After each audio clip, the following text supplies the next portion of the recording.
The name Subaru is practically synonymous with three words: all-wheel drive. From their small sedans to their fire-breathing STIs, the second generation XV is no different. Now, from the looks of it, Subaru was pretty conservative redesigning the second generation XV.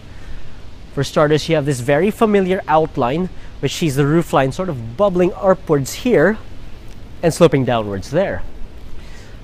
Do note that there is a completely new front fascia and rear fascia as well, employing the brand's latest design philosophy.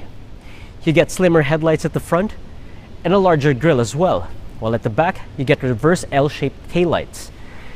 Unfortunately, you won't be able to order an Impreza hatchback anymore, and this is your next best bet.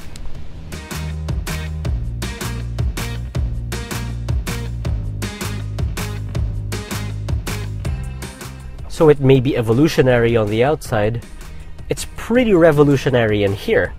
For starters, it's much improved from the previous generation model thanks to the addition of more soft touch materials. There's even stitching up here to make it feel more premium and upmarket. Also, a novelty of this XV is this info screen.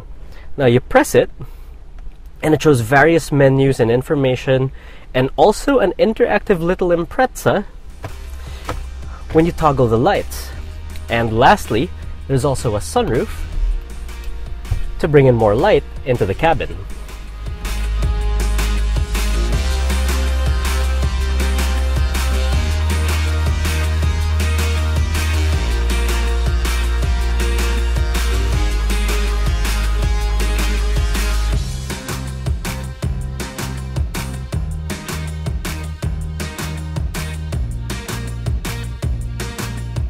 Like most Subarus, the XV is powered by a 2-liter boxer engine with 4 cylinders. It produces 156 horsepower and 196 Nm of torque. It then shifts via the Lineartronic continuously variable transmission, and power is sent to all 4 wheels via Subaru's symmetrical all-wheel drive system.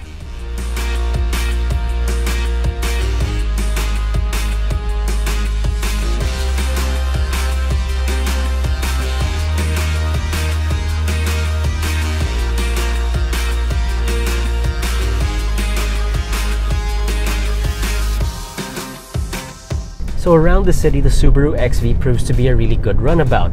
The compact size makes it very easy to maneuver and zip in and out lanes. Now, the best thing about the Subaru XV is this arrangement for the tilt and telescopic steering wheel. It goes really close to you, so that makes finding the ideal driving position for shorter adults like myself a lot easier. Then there's the acceleration. Now, the 2.0 liter can be best described as adequate. It's no STI, but for the daily drive, you're not going to complain much about it. Also, we're doing about 7 kilometers per liter on this car with an average speed of about 15 kilometers per hour. That's not bad considering it's a 2-liter and it's carrying all that weight of the all-wheel drive system. When it comes to the ride, well, you feel these minor imperfections. Although it's not harsh, it's not gonna crash through the seat, so to speak, because the seats take some of the blow.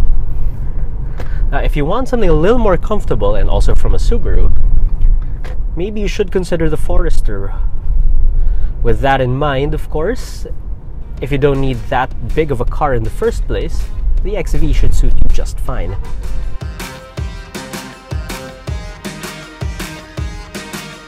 So what's our take on this all-new Subaru XV?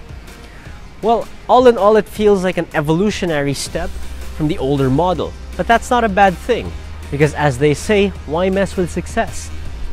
Of course, it also retains some of the nice features and traits from the old model and transferred to this slightly more stylish body. At 1,618,000 pesos, it's treading closely to the bigger sized crossovers in its class. But think of it this way. There are other ways to go all-wheel drive, and the Subaru XV is one of the nicer ways to do so.